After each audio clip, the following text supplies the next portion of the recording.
Hello, everybody, and welcome to Planet FPL, the world where everything that revolves around Fantasy Premier League. My name's Such. And my name is James. It's Tuesday, which means it's people's poll. James, do you want to tell people what the potential things they could have voted for was and what actually won? Yeah, sure. So there were three options. The other two of which we are going to cover on our Patreon platform, one today and one next week. Southend United are a club worryingly in crisis. They are possibly 8 days away from liquidation. A big meeting at the High Court next Wednesday. And this is kind of final writing on the wall for them. I cannot believe I'm so angry, having done research on them, that this is not being reported in the mainstream media as one of the main football headlines at the moment, which should probably leads on to part of our conversation today. That we're going to be doing on our Money in Football podcast on Patreon today. Next week on Patreon, on Money in Football, we're going to be doing a podcast on Sheffield United. There is an African businessman who's quite rich who is proposing a takeover of Sheffield United. But is he rich really? There's some murky stuff going on there that we're going to look into next week.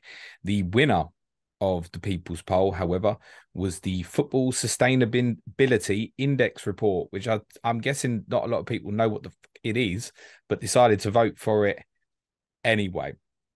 This is potentially a very, very big week for football in this country. We believe the white paper in terms of the release of the proposed planning for football governance in this country could be released on Thursday this week. It should have been released last summer, but it's coming now. And that's a lot of it is to do with sustainability for the football pyramid in this country. The Football Sustainability Index report essentially assesses how well clubs are run off the pitch in this country. What do you know about the Football Sustainability Index report, which is done by Fair Game Search? And is it worth the piece of paper or the document that I downloaded to have a look at it on? Prior to this podcast, I hadn't heard of Fair Game and I hadn't heard of this Football Sustainability Index report.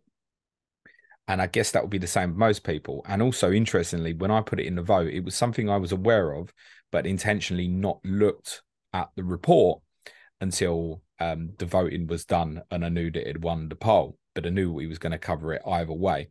The index report essentially breaks down into four parts where it looks at how clubs, again, cover themselves off the pitch. So they look at financial solvency, good governance, fan engagement, and equality standards. So as soon as I look at financial solvency and good governance, I feel like this is your show, Serge. Because I'm here for the football. Well, I don't. So what? It's kind of like, what's the question?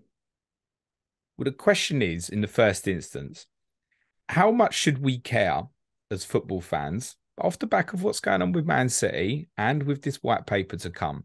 How much should we care as the average football fan? How much should we care about good governance in football?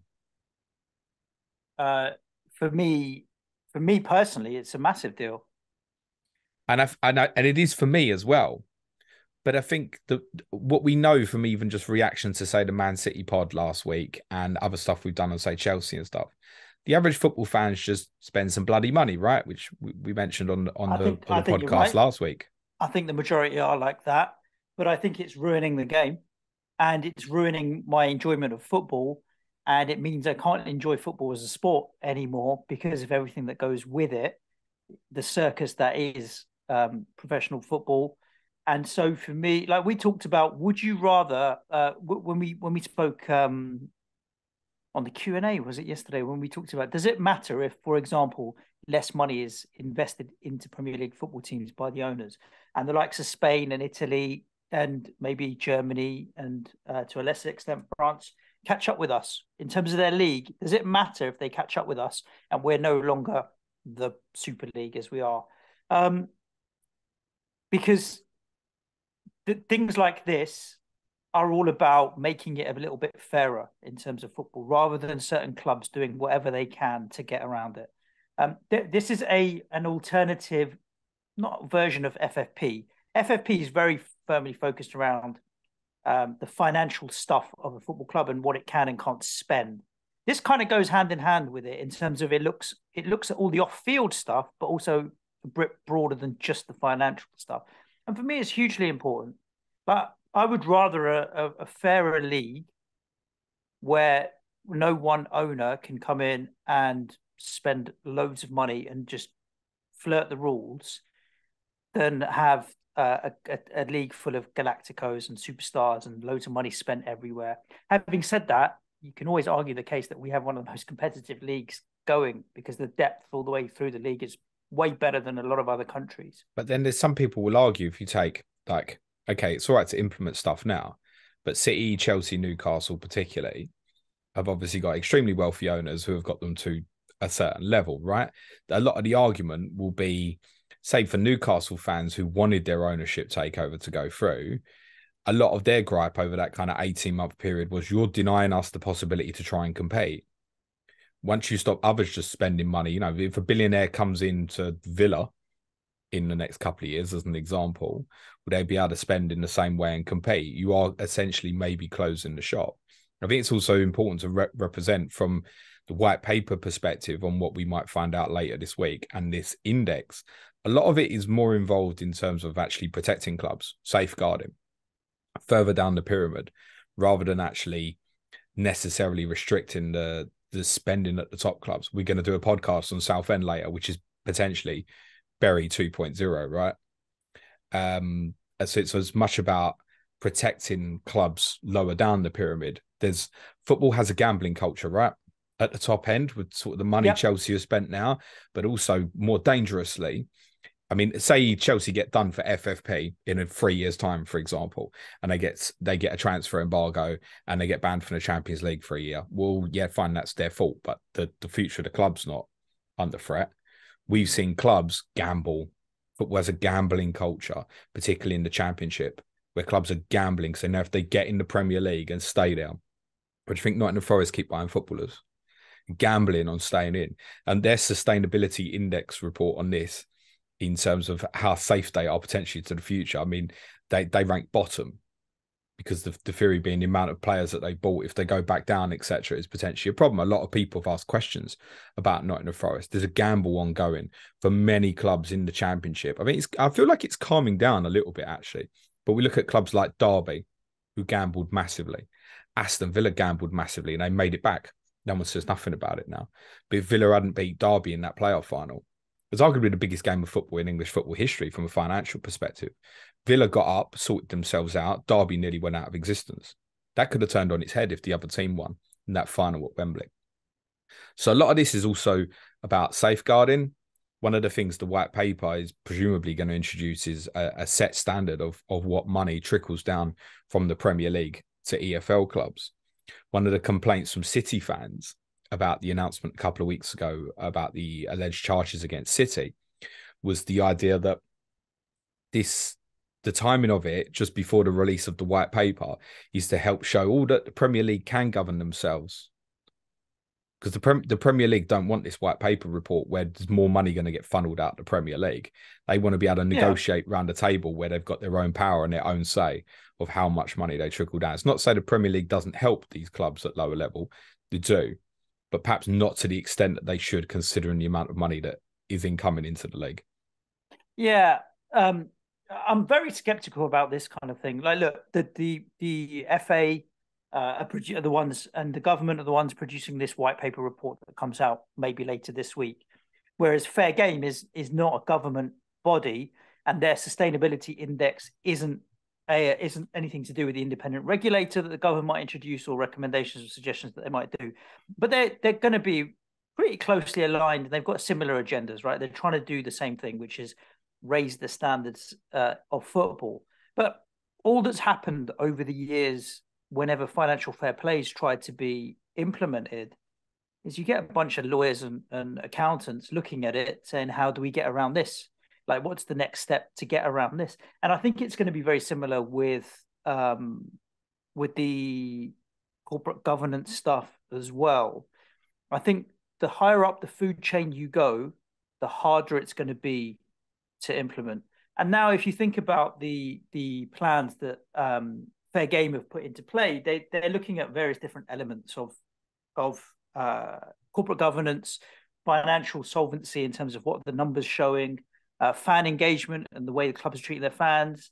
And then the other section that we spoke about, James, was equality in terms of LGBT, women, black and ethnic minority representation, all of that kind of stuff as well. Then there's 92 clubs in the professional clubs in the pyramid. So you're asking for an organization to audit all 92 clubs in all 4 of these areas. And obviously something like good governance is broken down into 6, 7, 8 different areas as well. I just don't know if they're going to have the teeth to really do it justice, and that there's going to be certain clubs that are going to be like, we just need to put a tick in the box to get this through. Well, and it's not actually going to mean anything. Even within, obviously, the Premier League is 20 clubs, right? The EFL isn't just a championship. The EFL is 72 clubs. Yeah. And within that, you've got massive clubs who are looking to fight back to get into the Premier League this year. And you've got smaller clubs right down at the other chain, the Harrogates and Barrows and stuff like that have only recently joined the league. So even within the EFL structure, you'll get teams that want certain things and teams that want other things, right? So you can't cater and say, oh, that's right for all 72 clubs. I mean, here's an example for you. The PFA, not the PFA, the Football League tried to introduce a salary cap a couple of years ago for League One, League Two. And straight away, the PFA threw it out in terms of, well, you can't restrict player wages, etc. I don't think anybody wants their salary restricted in life, and I can understand that. But it was done purposely in the first instance to obviously try and protect these clubs at a lower level, because not all of them are capable of looking after themselves, because the custodians don't always have the best interests of the club at heart. Again, we're going to speak about Southend United a bit later today, which is problematic, where it's just been left to rot and nobody's stepping in and doing anything about it. So, I mean, I read into this is more about the protection of clubs lower down the pyramid rather than what's happening at the top level. Yeah. And it's about putting in good standards. I think sustainability is a really good word to use for something like this, because it's not about rules and regulations. It's not about clamping down and restricting clubs from doing anything. It's making sure that they're in business tomorrow and next year and the year after and the season after that. This is about making sure that they stay in business more than anything else. So I can definitely see the value that it's going to have further down the pyramid. I'm just not sure how easy it's going to be for the independent body or Fair Game or whoever decides to try and carry out this governance, regulation and monitoring, to actually do it effectively. But if you look at the areas that they're trying to measure, they're the right things, right? Financial solvency of the football club is definitely important. They're looking at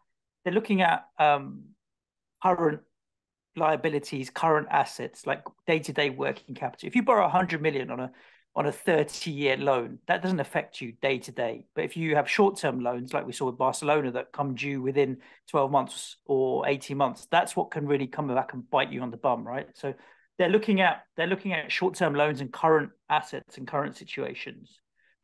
And they're looking at wages as a percentage of revenue as well. And we know that now is the foundation of UEFA's FFP rules: 90%, then 80%, then 70%. Over the next 3 seasons after this one. So they're looking at real current financial position of the clubs, which is good, which is right. And it means you can't inflate it with, you can't skew the picture with long-term loans like Abramovich's, I never want this money back, it's just a loan that just sits there for no reason type stuff. Governance as well. I mean, they're looking at all of the right things, making sure that the environmental policies are good, making sure that the living wage in the UK is implemented lower. Like when I say lower down, I mean all staff, as opposed to playing staff, are getting decent wages. That they're following all the relevant CSR guidelines for corporate social responsibility and that kind of thing. These are all good things that they could and should do. If we talk about things like the banking sector and that kind of thing, they all have regulation that they need to adhere to, and stuff that they need to do by the book. Why should football be any different? It shouldn't. That's why a lot of people want this to come into play, right? the fan engagement is the really interesting one, because one of the things that we talk It's what about we so keep often asking is for.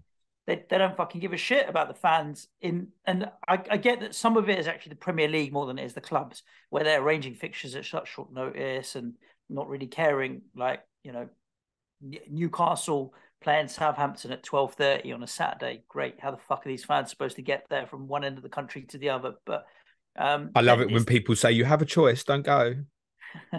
well, I mean, they're not wrong, but I don't think that takes into consideration fans' needs, right? And I think it's really important that this gets talked about, the fan engagement piece, and equality. We've talked about, like the fact that gay footballers don't feel like they can come out, that women representation just isn't there, and so on. And obviously the black and ethnic minority piece as well. I think that's like, more in relation to the equality standards, is obviously the amount of, I think it's like new people from either female or black and ethnic minority backgrounds have been appointed newly into the club over a sort of a rolling 12-month period or so. And that can't be a bad thing. So there's really, these are all really solid, good ideas that if you put in front of a good, decent person, be like, why would I not want to adhere to these standards and set these standards for my football club? Do you want to know who performed well and who didn't? Yes. Let's tell you some bits. We're not going to go through all of it because there's too much data to smash out. We're going to concentrate, obviously, mainly just on the Premier League. But the financial sustainability area, clubs who come out really well are probably not unexpected. It's the clubs that generally are in European competition, they've got the most money incoming and stuff. Southampton come out of it really well. Aston Villa actually don't come out too badly on it either. A couple of things I want to flag. And it's worth saying on this report, there's some question marks. I mean, there's a set of fans that are going to fall off their chair in a minute if they haven't heard this. But these figures date up to the end of 21-22. So you could say they're a little bit dated. And I think some of them, like fan engagement, only cover up to sort of the summer of 2021. Nottingham Forest, as I said, kind of rank right at the bottom of this for financial sustainability. Bournemouth also really low, but obviously they've had the takeover since then. So you couldn't measure that at the moment. Of the current remaining Premier League clubs, the interesting one was the ones that ranked lowest for financial sustainability was Leicester. And I find that particularly interesting because of their reaction in the transfer market, not this January, but the previous two windows, suggested they were aware that they needed to put the brakes on something and did. Yep. And we said in January, we think they might have come out that period where they were a little bit concerned that they might have been on the edge of FFP. So that adds up. Governance score, which looks at governance compliance. It's an environmental measure. You talk about living wage, employer accreditation, stuff like that. Couple come out quite badly. One was Newcastle, but Newcastle, again, a lot of their data is pre the takeover as well. Fulham came out quite low, but we're a championship team at the time. Those who scored really well, again, the clubs you'd expect to be near the top. The big guys, again, Southampton scored quite well, for example. The fan engagement one was the one that stood out. So have you seen this, Suj? The club that came out top for fan engagement? Joint top. Okay, joint top with Brentford, which is fine.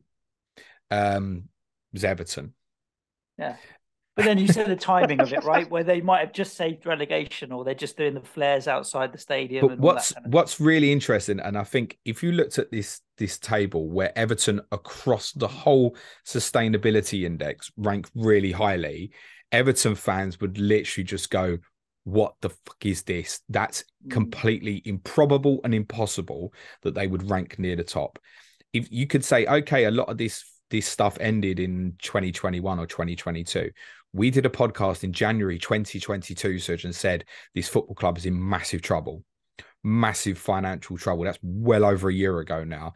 So it's the big flag on this that made me go, okay, this in principle is all fair, but there must be methodology issues for someone to rank right now that Everton Football Club would be near one of the most sustainable in this Premier League.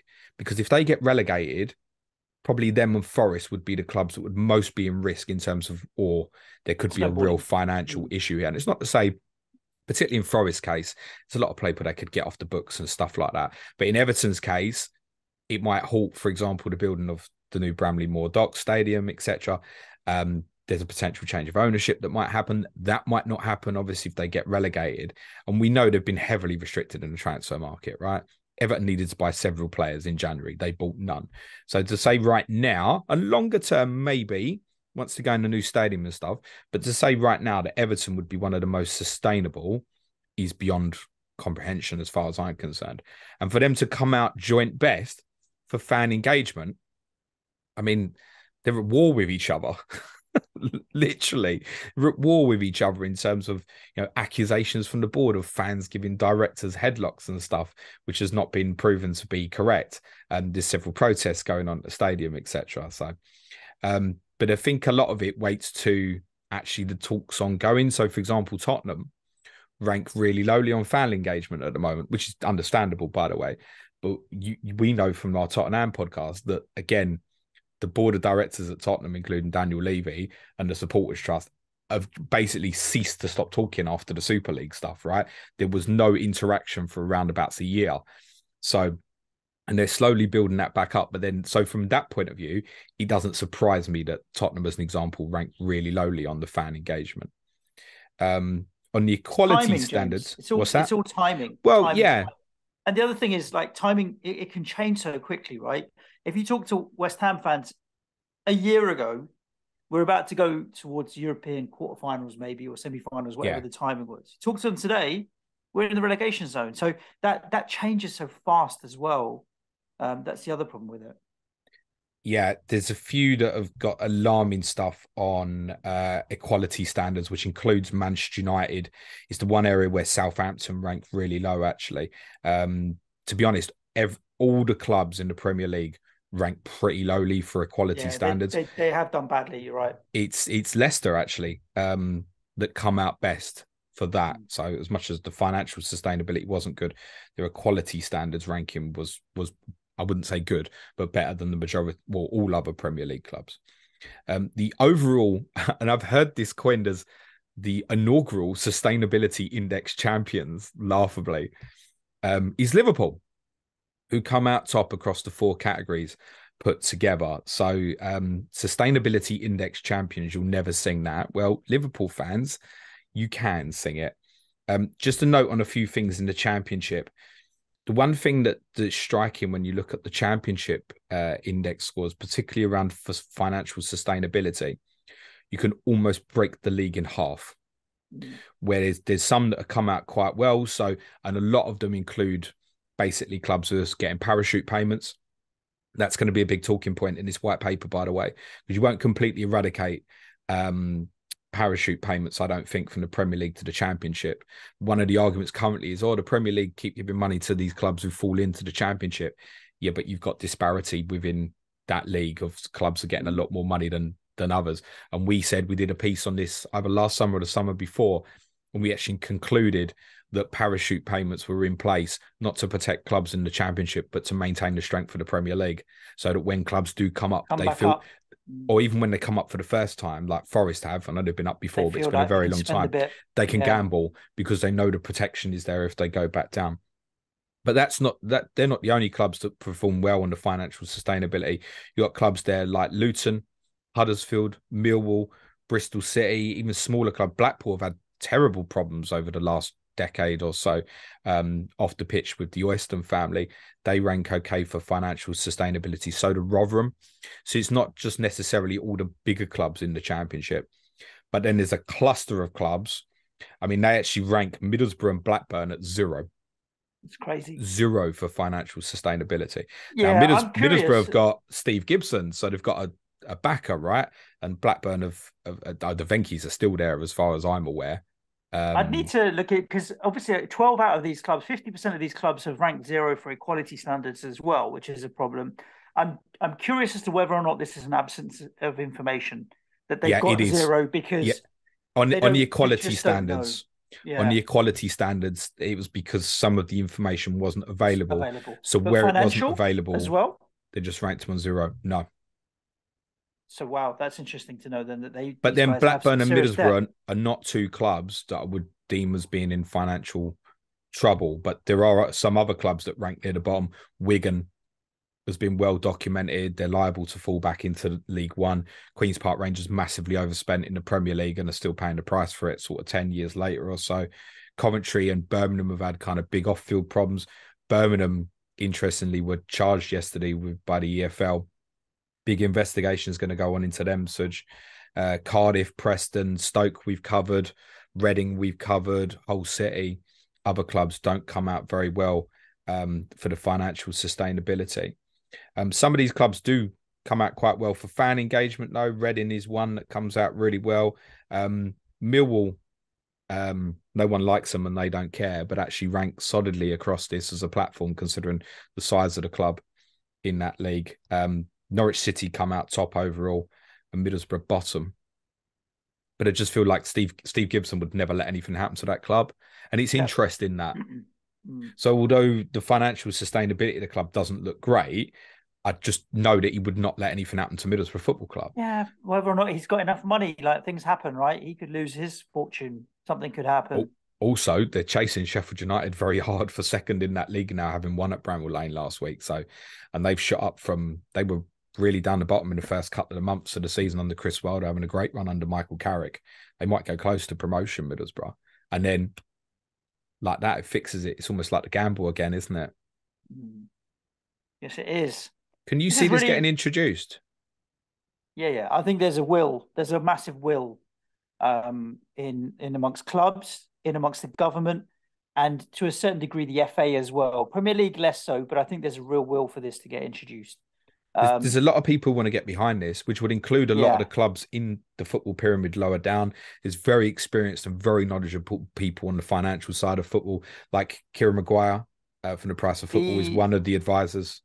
The issue is what I'm more interested in, James, is the consequence of this.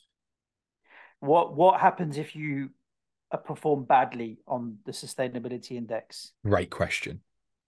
What the idea behind this is, a little bit, is that those clubs who perform very well on the sustainability index will be rewarded. I said to you off camera before we started, can you imagine saying to, and we'll use them because we hammered them a bit last week. We use Man City as an example. Let's say Man City come top of the sustainability index and you're going to reward them. We're going to say to Man City, well done. Here's a pat on the back and here's £1 million for you. Well, like, what are you actually going to do that's going to be worthwhile for the Premier League clubs? Lower down the system, that might work quite nicely. The Premier League level, I'm going to give a shit. Maybe they could get, was it fair play if you at least yellow cards used to get you a qualifying ground in the Europa League or whatever? Some crap like that. I remember we had one game one year. You can skip the first 2 rounds of the FA Cup. I think it was 2005. We were competing with Middlesbrough and Man City to finish 7th on the last day of the season. And we didn't win the game. And at one point, I think Middlesbrough were winning, and it became clear that it actually City equalised really late on. It was the game when they brought David James on up front, but it became clear at a certain point, it was like, it's not going to happen. But we were also aware that there was a loophole that we might finish best of the fair play table and get in via a loophole as well, possibly, if we were like the lucky nation drawn out or something in a draw. Let's not go back to at least yellow cards get you in Europe. Financial sustainability gets you on a European tour. I'm not quite sure. I think what's really important for the government this week is to set aside something that almost in a weird way measures something on a rolling scale. You can't measure Premier League clubs and League Two clubs in the same way, I don't think. Can't. No. And I don't think you can even measure Championship clubs and League Two clubs in the same way. So there's got to be something on a rolling scale where money's going to get evenly distributed properly. Sustainability is obviously incredibly important. The fit and proper fitness test for new owners is probably going to get scrapped and completely redone to something different, I imagine. And it will become a lot more difficult to get hold of clubs. It's still happening. We can talk about the Sheffield United example next week, which sounds like it might be a little bit dangerous, for example. And they're a good-sized football club. We can't be letting these joyriders basically get hold of football clubs to just do what they want and put them at risk. You can't do that. Our football pyramid's too important. I always have difficulty explaining this to people who are outside the UK. The majority of us really care about our football pyramid. Like, there's no FA Cup competition without the football pyramid. It doesn't exist in the same way, for example. Just another note on the Premier League before we finish, Serge. The Premier League has such an overpowering say on so many smaller bodies in football, where realistically, this white paper shouldn't be necessary, in my opinion, because the Football Association should be the governance of football, but they're not up to it. Part of the reason they're not up to it is they are so heavily reliable on the Premier League clubs and themselves that they don't want to come out and attack them. Well, the Football Association's big incomer is the FA Cup, right? In terms of selling TV rights for it, yada, yada, yada. What have they got if all the Premier League clubs, and it might seem unimaginable now, but listen, we had Super League talks, etc. What if all the Premier League clubs, do you know what, it's 20 European games a season, we can't do the FA Cup anymore? The FA arguably would have to get complete reform and would go out of existence. It probably wouldn't even exist anymore. So true. Something has to be put in place beyond just the Premier League to protect football. And I think part of the problem is the Premier League's got too much say over too many different aspects of the game, whether it's the relationship with the PFA, whether it's even relationship with obviously great causes like Kick It Out, for example. There's so many bodies where the Premier League part funds their stuff, which no one wants to be critical of the Premier League. Here's something that's independent will come out and be hopefully critical of the Premier League and help it sort itself out. I don't believe anybody can be exactly what you say. I don't think anybody can be truly happy with the way football is going from a money perspective, both in the lower levels for our safeguarding of our clubs and also at the top end.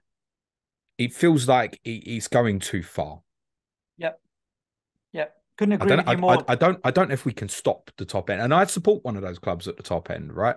And so do you, hopefully, Such, maybe next season.